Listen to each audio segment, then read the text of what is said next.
So I turn it over to my fellow patients. Mr. Villiotti. I'm Tony Villiotti from Pittsburgh, Pennsylvania.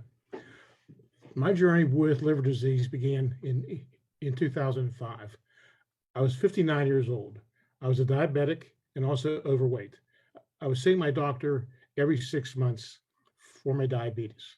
After some blood work, he told me that my liver enzymes were elevated and that I had fatty liver. I never heard of that condition, but he didn't make a big deal of it, and so I didn't ask any questions. He told me I should lose weight, but that didn't set off any warning bells, as I heard that at every doctor's appointment. I walked out of that appointment not concerned at all by fatty liver, with my focus continued to be on my diabetes. I continued to see my general practitioner every 6 months. Sometimes he mentioned fatty liver, sometimes he didn't, and I was experiencing no symptoms.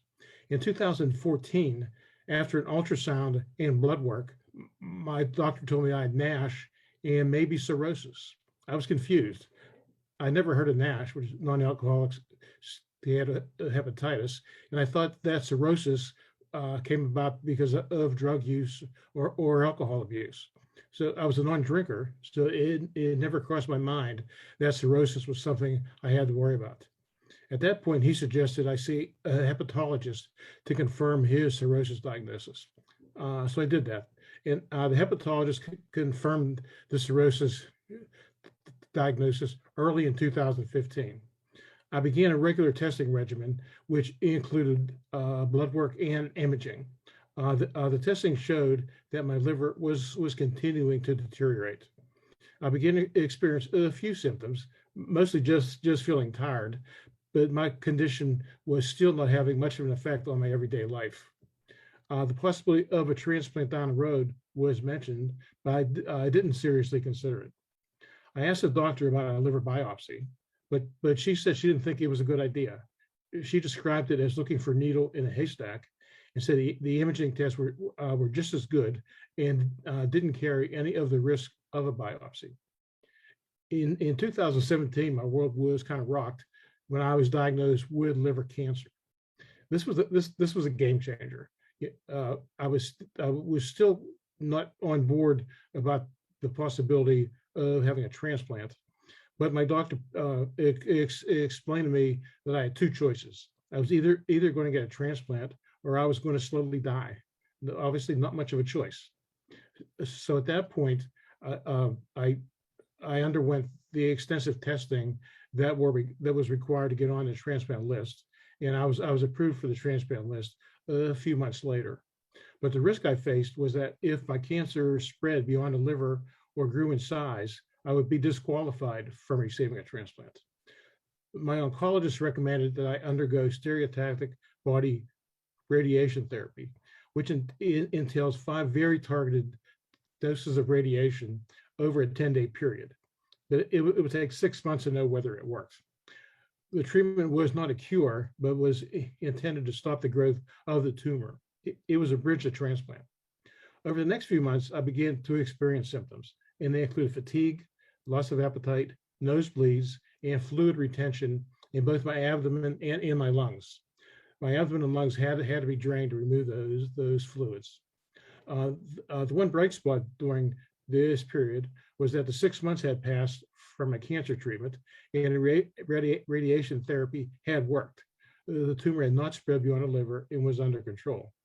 Within a couple of weeks, though, things took a turn for the worse. I developed hepatic encephalopathy. My liver had deteriorated to the point where it was not removing toxins, and ammonia had gotten in my bloodstream and gone to my brain. One day I had an episode where I didn't recognize my wife, and I didn't know where I was. I was rushed to the hospital and stayed there 5 days while they got my ammonia under control. From that point forward, my brain was foggy, and I had a hard time concentrating and even reading a book. I had to stop driving. I had a second bout of HE, which was more mild, but resulted in another hospital stay. In the middle of December 2016, I reached a 6-month mark of my being placed on the transplant list. Under the rules in place at the time, which have since changed, I received exception points and moved up the transplant list and I knew I was close to being called. I'm a bad mix of optimism and impatience, and I expected to have my transplant before Christmas. That didn't happen. December turned into January, and January turned into February, and I was still waiting. I'm normally a laid back and upbeat person, but I was falling apart both medically and physically. Lots of emotional ups and downs. Some days I was convinced I would never get a transplant, and I would work on writing my obituary and letters to my children. Other days, I would convinced I would get a transplant, and I would start planning a vacation after transplant. These ups and downs in my deteriorating physical and medical condition placed a great burden on my wife, who was my caregiver. I'm convinced I would not have survived this if it was not for her efforts. She was truly my angel on earth. Finally, in mid-March, 1 year to the day that I was diagnosed with cancer, I received the call and went off to the hospital for a transplant. The operation was a success, and I was home 8 days later, very weak and still with a little brain fog, but glad the ordeal was over. Looking back on my experience, the thing that struck me the most was how few people had heard of non-alcoholic fatty liver disease, despite the fact that as many as 100 Americans have it. And overall, there's a general lack of knowledge about the liver. The survey I saw shortly after my transplant showed that about 1/3 of those surveyed thought you could live without a liver. More recently, I saw a study earlier this year that indicated that less than 7% of the people that have a fatty liver know that they have it. That's scary. My experience suggests that even those 7% of us that know they had a fatty liver don't understand the potential consequences of the disease. I certainly didn't know that, and my experience in talking to others indicates that others are in the same boat. This awareness issue motivated my wife and I to form NASH Knowledge, a nonprofit with a mission of providing education and increasing awareness of non-alcoholic fatty liver disease. We did this about 6 months after my transplant. My life had been saved by my transplant, and I felt an obligation to help others from following in my footsteps. Unfortunately, my experience has been that this lack of awareness extends even to many in the medical profession. Just taking my case as an example, I had two of the primary risk factors for fatty liver and cirrhosis. I was obese and I had diabetes. What if the monitoring of my disease had gone beyond the periodic routine blood test and had included non-invasive testing that tracked the severity of the condition of my liver? And what if on the day I was told I had a fatty liver, I was also told that my condition might lead to cirrhosis?